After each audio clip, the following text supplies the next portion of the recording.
Bonjour les amis et bienvenue sur cette première vidéo de 2025, ce qui m'amène à vous renouveler mes meilleurs vœux pour cette année qui va être assez spéciale, vous le savez, très particulière. Du reste, dans le ciel, il va y avoir un alignement planétaire.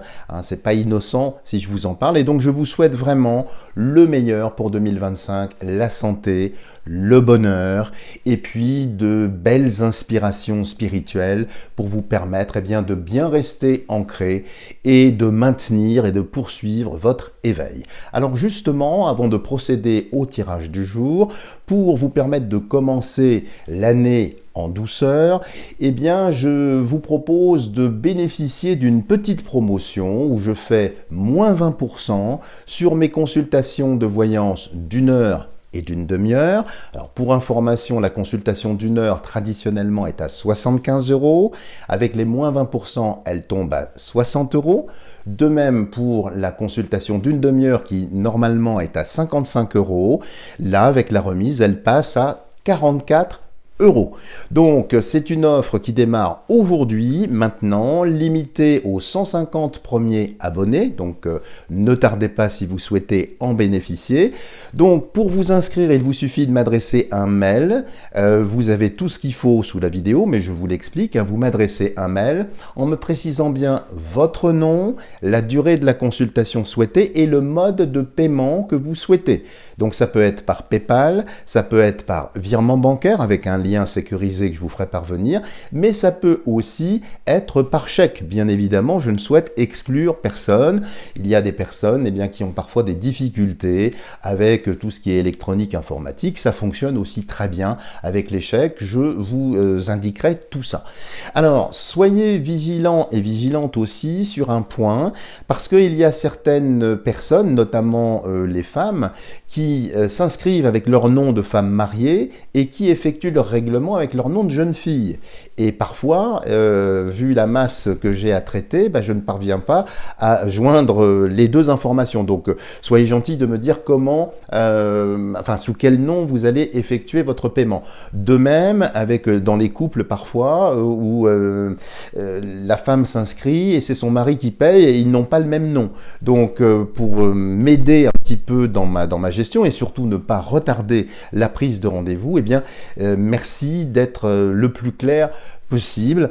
Donc c'est une offre qui va d'aujourd'hui jusqu'au 17 janvier, réservée bien évidemment aux abonnés. Ça vous permettra de commencer l'année peut-être de façon un petit peu plus douce et puis de façon un petit peu plus éclairée, parce que je sais qu'il y a beaucoup de personnes qui ont beaucoup de choix à poser, à prendre, et donc autant que je vous en fasse bénéficier.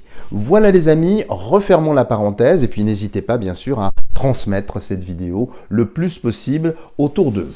Alors pour ce premier tirage de l'année 2025 ici, j'aimerais déjà faire un point sur quelque chose qui est peut-être passé inaperçu côté français. C'est, vous savez, les manifestations intempestives, on va dire, de drones dans plusieurs États aux États-Unis, notamment le New Jersey, mais il n'y a pas que cet État-là, il y a d'autres États. Il y a également d'autres pays, l'Allemagne, on en a vu également en Espagne. En France, c'est un petit peu plus compliqué, ce qui explique pourquoi le ciel est très couvert et très plombé, mais il y a quand même des manifestations intempestives. Alors, il y a pas mal effectivement d'hypothèses. Il y en a qui disent que tout ça c'est préparé, c'est pour faire peur. Il y a pas mal de choses qui font polémique à l'heure actuelle. Alors, si vous me suivez régulièrement, vous savez que j'avais déjà fait une vidéo sur le monde extraterrestre, sur d'éventuelles manifestations. Comme là, nous sommes en 2025 et que je sens qu'il y a des choses qui sont en préparation, ce que je vous propose de voir dans un tirage assez rapide, c'est est-ce que c'est du lard ou du cochon? Est-ce qu'il faut s'inquiéter de ces manifestations ou est-ce qu'elles sont savamment orchestrées dans un but évidemment sans doute très inavouable que je vous laisse imaginer? Est-ce que ça fait un lien avec un certain projet, le rayon bleu, qu'on appelle ça le Blue Beam?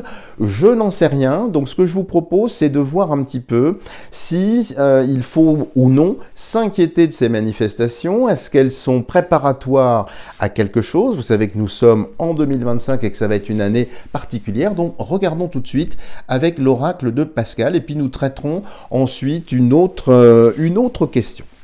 Alors, faut-il ou non s'inquiéter de ces manifestations? Alors on ne dit plus OVNI, on dit semble-t-il UAP, mais regardez sur internet, il y a eu pas mal quand même de témoignages sur ces drones. Alors il y a des drones clairement identifiés qui appartiennent à l'armée américaine, mais il y a eu aussi des dérives, il y a eu certains shérifs qui ont ouvert le feu sur ces engins, mais il y a aussi des engins, il y a des orbes, il y a des choses quand même qui semblent, en tout cas, en apparence, venir d'on ne sait où.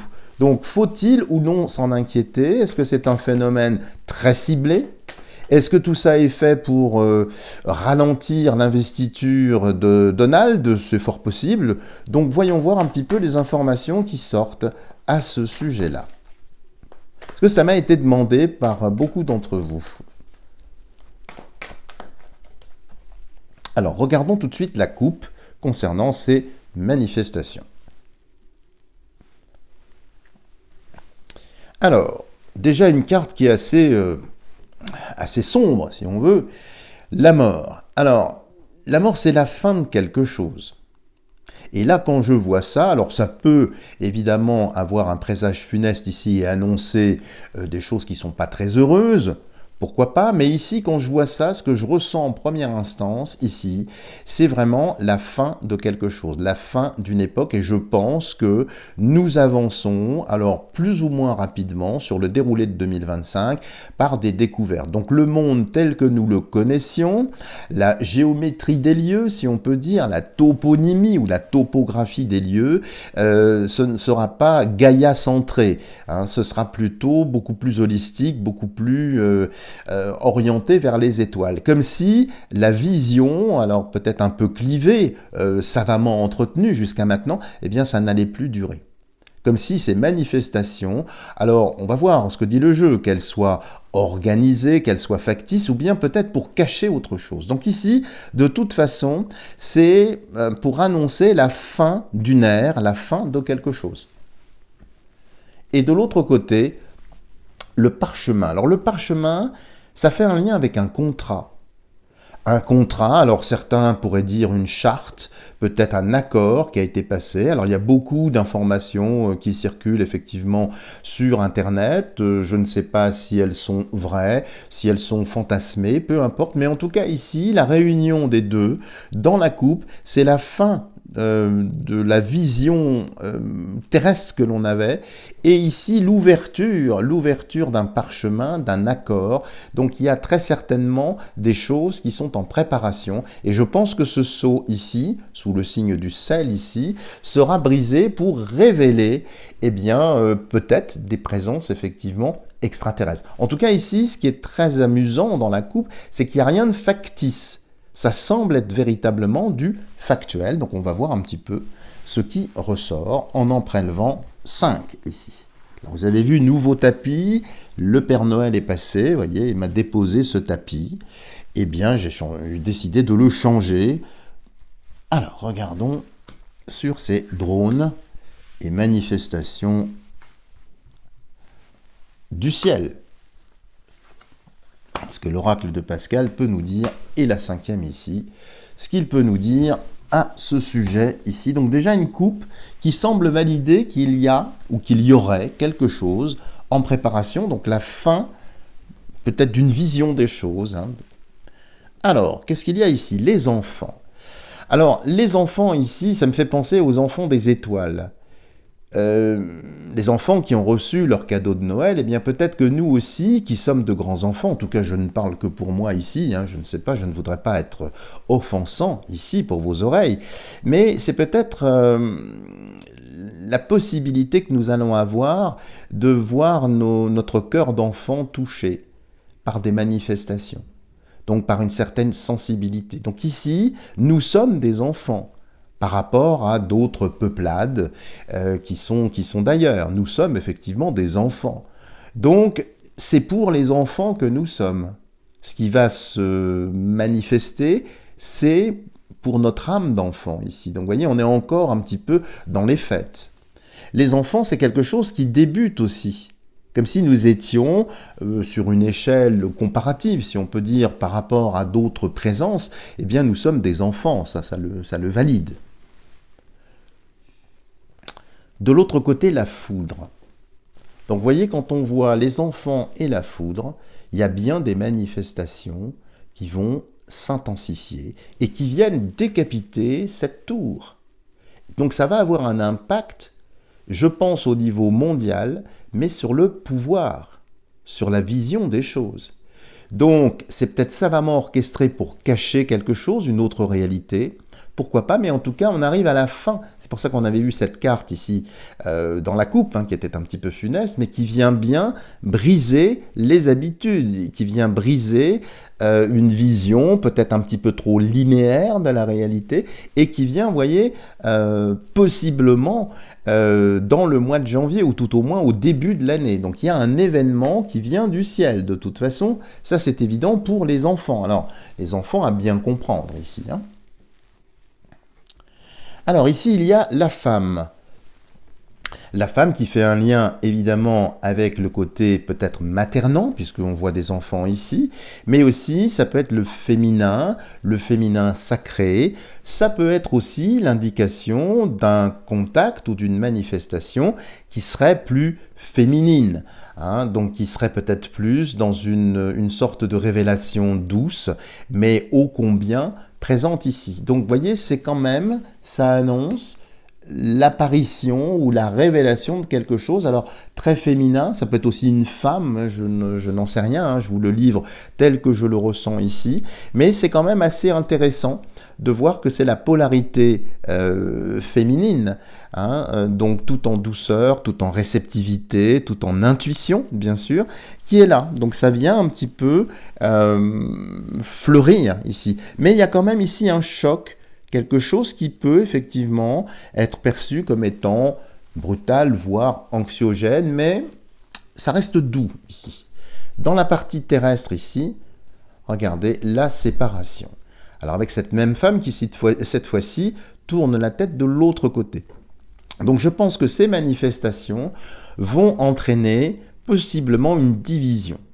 C'est-à-dire que certaines personnes ne vont pas adhérer aux manifestations. Il va donc y avoir une sorte de schisme, une sorte de division, un hémistiche, si on peut dire ici, mais qui montre bien que quelque chose vient. Quelque chose de, j'allais dire, de transcendant est bien là. Alors, au centre du jeu, nous avons ici le serpent. Alors, le serpent ici, ça m'indique qu'effectivement, il y a quand même une anguille sous roche. Alors là, c'est pas une anguille, c'est un reptile, bien évidemment. Mais effectivement, la présence de ces drones ici, c'est sans doute pour essayer, soit d'essayer de prendre l'avantage sur une manifestation qui serait tout à fait saine, et essayer évidemment de la pervertir, de la dévoyer, en d'autres termes, de nous faire prendre des vessies pour des lanternes et de distiller un venin évidemment fortement anxiogène. Je le pense ici.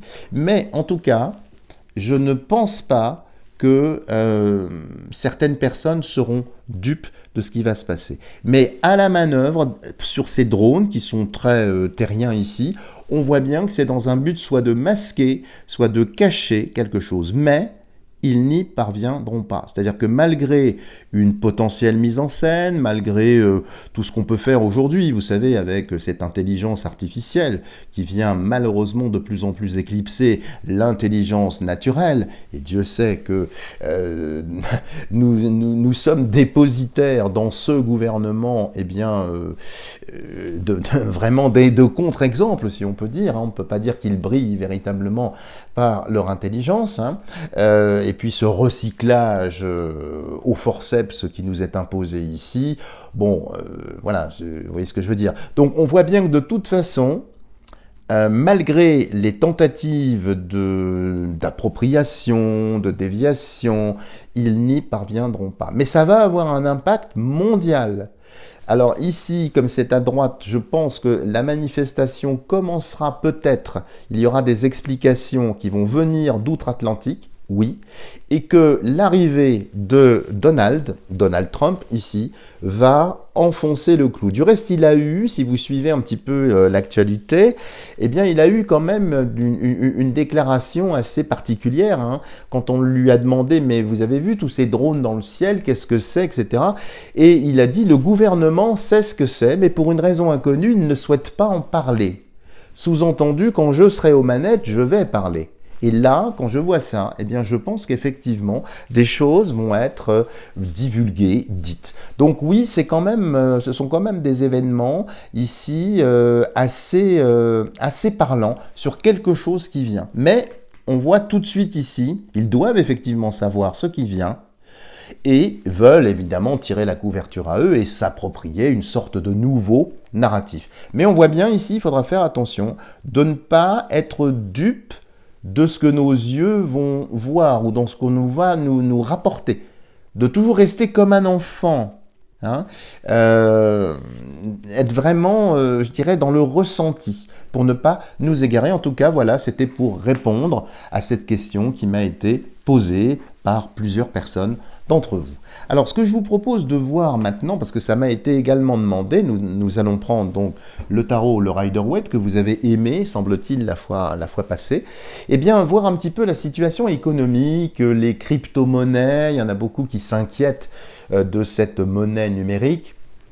Est-ce que ce ne serait pas effectivement le commencement, l'imposition d'une forme d'esclavage, de traçage sur les dépenses, sur tout un tas de choses? Je n'en sais rien, mais on ne va pas rester focalisé spécialement sur les crypto-monnaies qui ne sont, somme toute, qu'un instrument de cette volonté d'aliéner. Hein, on est bien dans ce courant-là, mais de voir un petit peu la situation économique, particulièrement en France. Est-ce qu'il faut s'inquiéter de la situation? Alors les chiffres évidemment sont inquiétants, on va pas se mentir, mais c'est juste de voir un petit peu ce qui peut ressortir. Tiens, celle-ci saute ici. Alors celle-ci, c'est effectivement ici le pape. Donc le pape ici, on retrouve bien ici les deux camps ici, vous voyez qu'on avait vu dans l'oracle de Pascal. Alors, c'est curieux que le pape saute ici, parce que je ne sais pas si vous le savez, mais le pape a ouvert, il n'y a pas très longtemps, la porte de la crypte au Vatican. Qu'y a-t-il derrière cette porte? Alors, d'après ce qui nous est dit, il y aura les archives du Vatican, avec aussi très certainement des textes qui peuvent remettre en cause une certaine doxa, on va dire, peut-être aussi des artefacts, disent certains, mais en tout cas, oui, elle vient de sauter du jeu. Et je vous rappelle concernant le Vatican, si vous l'avez oublié, que dans l'année, je crois que c'était au mois de juin ou juillet, j'ai plus les dates, hein, je m'en excuse, eh bien le Vatican avait recruté des prêtres spécialisés pour parler justement d'extraterrestres. Donc, vous voyez, c'est amusant que ça saute du jeu, je vais la remettre mélangée ici. Donc peut-être qu'il y a un lien, vous voyez, quand je vois ça, entre les deux phénomènes. Donc c'est assez curieux que le Vatican s'intéresse à des présences exogènes, on va dire, et commence à lancer des réflexions, peut-être pour maintenir leur pouvoir aussi. Très certainement, du reste. Hein. Alors, on va voir un peu la coupe, donc sur la partie économique. Mais vous voyez, ça restait un peu sur la question précédente ici. Alors, qu'est-ce qui sort au niveau de la coupe sur la situation économique et ses crypto-monnaies? Alors, ici, il y a le valet de coupe, avec, vous voyez, ce petit poisson qui sort ici, le poisson étant l'argent. Donc, il y a une espèce de trompe-l'œil dans cette carte. Hein, le côté effectivement très débonnaire du personnage, qui est un valet, qui essaye de nous montrer voilà, une coupe bien, comme une sorte de Graal, bien rutilante, bien brillante, mais le poisson, ce qui est très inhabituel, sort de la coupe. Traditionnellement, bien sûr, les poissons sont, vous voyez, derrière le personnage, dans l'océan. Donc le fait que le poisson ici sorte la tête, c'est pour interpeller, le personnage ne regarde pas le poisson. Et ça, c'est pour dire que de toute façon, la réalité économique, et vous voyez, la mer derrière le personnage est un peu agitée quand même. C'est pas une mer d'huile, hein, c'est quand même une mer, non pas démontée, mais quand même dans un état un peu agité. Donc ici, c'est un rappel à l'ordre, comme si les chiffres, comme si la réalité économique allait montrer le bout de son nez. Donc effectivement, il y a quelque chose qui va survenir. Et ici, le 10 de coupe. Alors le 10 de coupe ici, c'est une carte d'abondance où toutes ces coupes, tous ces grâles qui sont ici, au pied de cette famille dont les enfants sont en train de danser ici, eh bien ça montre, et c'est dans le ciel, hein, les coupes, comme si, je ne sais pas, des événements allaient précipiter une situation économique différente. Alors, certains d'entre vous m'ont interrogé également, vous savez, sur le fameux Nessara, Gesara. Est-ce que c'est du lard? Est-ce que c'est du cochon? Est-ce que c'est encore une autre façon de nous faire rêver, de nous faire attendre quelque chose? Je n'en sais rien. Mais en tout cas, ici, quand on voit cette coupe-là, la réalité économique survient et quelque chose dans le ciel ou quelque chose qui vient du ciel, eh bien, apporte de la joie aux familles. Est-ce que ce ne serait pas effectivement un nouveau système économique? Je n'en sais rien. Je pose la question. Nous allons ici en prélever 9 pour voir un peu ce qui ressort. En tout cas, c'est plutôt une coupe favorable. Et vous voyez, une coupe qui est plutôt douce ici. C'est un valet. Il ne s'agit pas d'un roi. Dans la hiérarchie, le valet, c'est quand même l'oraculo, comme on dit, donc la fin de la chaîne. Et vous voyez, le 10 de coupe, le 10, c'est toujours une libération, hein, surtout sur les coupes. Les coupes, c'est les émotions aussi. Donc il y a beaucoup d'émotions, beaucoup de choses positives ici. Alors, on va en prélever 9.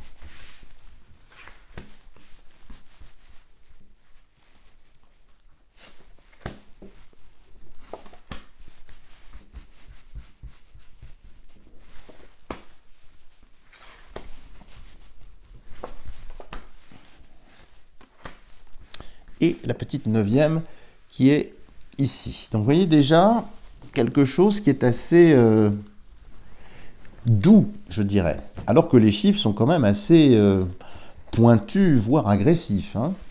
Alors, on va regarder un peu tout ça. Ce qui ressort ici en 3 lignes. Puis n'hésitez pas à me dire, hein, effectivement, ce que vous pensez de ce type de tirage ici. Alors, qu'avons-nous ici? Eh bien, ça tombe bien, nous avons l'as de denier ici. Donc, vous voyez, toujours dans le ciel, alors que c'est propre à ce jeu, à l'iconographie de ce jeu. Mais vous voyez, on donne ici de l'argent. Donc ça, c'est une remise. Ça peut sembler à une sorte, certains diraient un reset, mais c'est de l'argent qui vient. Alors, c'est de l'argent providentiel. Ça peut sembler à Nessara, Gesara. Maintenant, je ne l'affirme pas ici. En tout cas, ça veut dire que la situation ici va être stabilisé, mais par des instances qui ne sont pas d'ici, ou par des montages qui ne sont peut-être pas pensés ou mis en avant. Donc il y a une réalité derrière le rideau ici, avec ça. Alors, ici nous avons le 6 d'épée. Le 6 d'épée, sur cette gondole, avec cette femme et son enfant qui s'enfuient, ça me fait penser à l'Europe, ici. Alors pourquoi? Parce que, évidemment, gondole, je pense à l'Italie. Ces épées, c'est généralement pas un bon présage pour la santé financière. Donc, est-ce que ça vise l'Italie? Est-ce que ça vise des pays d'Europe qui seraient près d'un fleuve? C'est fort possible. En tout cas, ici, il va y avoir effectivement des effritements, je pense. Mais peut-être en France aussi, mais qui viennent d'ailleurs. Donc il y aurait derrière le rideau des solutions, et c'est pas de l'argent numérique hein, ici, mais la réalité économique ici est lourde, et vous voyez, il n'y a pas de moteur hein, sur cet esquif-là, hein, c'est plutôt à la force du bâton. Ici, le bâton, c'est des opportunités, puis c'est du bois qui s'oppose au fer. Faut bien entendre, au fer, ici. Donc ici, ça montre bien que ça suit inexorablement sa courbe, hein, et qu'on arrive à la fin de quelque chose. Et ici, eh bien effectivement, la roue de fortune. La roue de fortune qui ici est bien posée, et vous voyez, il y a beaucoup, c'est la fin d'un cycle. Donc de toute façon, d'un point de vue économique, c'est presque soit un ralentissement, mais c'est plutôt un effritement. Enfin, il va y avoir un autre modèle. Alors ça peut faire penser à de l'argent numérique, je ne le sens pas ici. C'est plutôt la fin d'un cycle, on arrive vraiment à la fin de quelque chose, sur l'année 2025.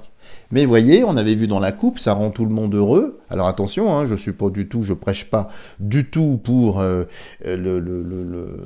comment s'appelle ce gars-là, là, le Klaus machin là, Schwab, pas du tout. Hein. Mais ici, vous voyez, c'est quand même rassurant de voir ça, en tout cas à ce stade du jeu. Poursuivons. Alors, nous avons ici le 4. de couple 4, ce sont des opportunités, on offre quelque chose. Vous voyez, ce personnage est passif ici. Il est attentiste. Et il y a une coupe, encore une fois, vous voyez, qui vient d'un petit nuage, qui vient du ciel. On lui apporte quelque chose, on apporte une solution. Est-ce qu'il ne va pas y avoir ici un soutien économique, une remise, je ne sais pas, peut-être que je rêve, d'impôts, un allègement des charges, une intervention, mais qui vient pas spécialement de ce gouvernement, qui vient d'autre chose, qui vient presque, je dirais, d'ailleurs. Est-ce que c'est pas un nouveau système? Alors ça peut faire ressembler, je n'arrive plus à parler, à de l'argent numérique, mais je ne crois pas ici. Et vous voyez, il ne prend pas cette coupe. Donc il y aura peut-être effectivement ici la tentation d'adopter ce système-là, hein, parce que finalement c'est juste sous cette main. Regardez comme c'est facile, on dématérialise tout, on prend tout ça et tout va bien. Sauf que vous voyez, il a les bras croisés, signe de refus, et les jambes croisées, c'est-à-dire qu'il n'y adhère pas. Donc il y aura très certainement effectivement à travers l'Europe, et particulièrement en France, eh bien peut-être de la publicité, peut-être un narratif nous vantant évidemment la sécurité, enfin tout ce qui va bien. Hein. Mais le personnage ne le prend pas. Donc ça veut dire que la com ne passera pas. Au centre ici, eh ben, on retrouve la maison Dieu ici, alors un peu plus funeste ici, donc qui vient du ciel. Donc c'est une crise, quelque chose qui tombe, qui s'effondre. On ne pourra plus continuer. C'est terminé. Et ça rappelle possiblement aussi l'événement dont on parlait précédemment. Donc de toute façon, on arrive à la fin du cycle sur 2025. Alors ça peut sembler funeste, j'ai pas ce sentiment-là. C'est juste le centre du jeu pour montrer que de toute façon on arrive à une césure, on arrive à la fin de quelque chose. Alors, celle-ci est intéressante, c'est le 2 d'épée. Alors vous remarquerez que le 2 d'épée ici, c'est une femme. Hein. L'eau est beaucoup plus calme que ce que nous avions vu dans la coupe, mais ses yeux sont bandés. Et elle tient croisée 2 épées. L'épée c'est la loi, c'est les règles. Mais elle est sous la lune et elle a les yeux bandés. Donc ça, c'est peut-être le système européen dans son ensemble qui veut continuer, hein, mais il ne voit pas clair. Il ne voit pas qu'on arrive à la fin du cycle. Donc ils vont être rattrapés par la réalité. Et ces 2 épées qui pouvaient peut-être nous sembler menaçantes ici, eh bien finalement sont plutôt libératrices. Parce que vous voyez, cette façon de porter les épées ici, c'est pour essayer de pourfendre à droite et à gauche, sans pouvoir le faire. C'est donc une neutralisation. Comme si leur plan n'allait pas pouvoir aboutir, y compris et surtout sur la partie financière. Donc l'euro numérique, je n'y crois pas ici en voyant ça. Ce sont des belles annonces, mais ça ne change en rien à cette dette abyssale et à ce manque d'argent. Qu'il y ait des caisses noires ou blanches d'ailleurs, sans aucun doute, mais ici, ils ne peuvent plus. Ça ne fonctionne plus. Vous voyez, ces épées sont finalement peut-être menaçantes, mais ne portent pas leur coup, en quelque sorte. Continuons en bas. Bah, regardez, on ne peut pas faire mieux avec ce 8 de coupe. Vous voyez, cet argent numérique, vous voyez, ça se fait peut-être en ligne. Vous voyez, argent numérique, regardez, c'est beau, c'est super. Là, il y a un gros doute. Oui, tiens, prends-la la coupe, hein, elle est bien. C'est pas la coupe des libations, hein, c'est plutôt la coupe du parjure, hein, dirait-on sous certains cieux. Et ici, eh bien, le bonhomme s'en va. Et regardez comme c'est intéressant, le soleil et la lune. Donc, c'est-à-dire que la vilainie ou le vilain plan est exposé. Il est tellement exposé que le gars, là, ici, s'en va. C'est-à-dire que ça ne l'intéresse pas. Et il y a 8 coupes. Alors ça peut vouloir dire qu'ils vont essayer peut-être d'introduire cela dans 8 pays, 8 États. Mais il y a tellement de problèmes que la population s'en détourne. Donc ça ne prend pas. Et si ça ne prend pas, ben, il n'y a pas d'adhésion. C'est aussi simple que ça. Poursuivons. Alors nous avons ici la force. La force, la lutte. Et vous voyez, c'est la même femme en robe blanche ici. Elle va essayer de lutter, elle va essayer d'imposer, elle va essayer de juguler, de tenir ce lion. Vous voyez, c'est presque la même femme. Elle a déposé le fer pour agir sur le lion, sur une bête, sur quelque chose qui gronde ici. Mais vous voyez, les gens s'en détournent. Ça ne prend pas, ça ne fonctionne pas. Et la dernière, eh bien, la justice. Là, il n'y a plus qu'une épée, mais il n'y a qu'une balance. Donc ça, c'est karmique. C'est on arrive à la fin et il faut payer ses dettes. Donc c'est ici un effondrement économique, c'est-à-dire que toutes les gesticulations politiques ou autres, eh bien, ne parviennent plus à leur fin. La loi intervient, peut-être les lois de finances aussi interviennent, et ça ne tient plus. Les ficelles, les rustines, les astuces, les trucs de magiciens, ça ne tombe plus. Donc je n'ai pas d'inquiétude ici, mais effectivement, nous arrivons à la fin de quelque chose, mais il y a, semble-t-il, des solutions dont on ne nous a pas parlé. Voilà ce qu'indique le jeu. Voilà les amis, si vous avez aimé cette vidéo, n'hésitez pas à me lâcher des tonnes de petits pouces en l'air, à vous abonner si vous n'êtes toujours pas abonné, à faire voyager cette vidéo. Bien évidemment, si vous souhaitez bénéficier de ma promotion, ne tardez pas, parce que c'est sur une période limitée, donc n'hésitez surtout pas. Et puis on pourra aborder tous les sujets, même sur le plan spirituel si ça vous intéresse, même éventuellement sur le plan karmique, mais là il vous faudra prendre quand même 1 heure. Donc histoire de bien débuter, parce que là nous avançons quand même vers des événements particuliers. Donc à votre disposition, voilà les amis, je vous embrasse, je vous renouvelle mes vœux et je vous dis à la semaine prochaine.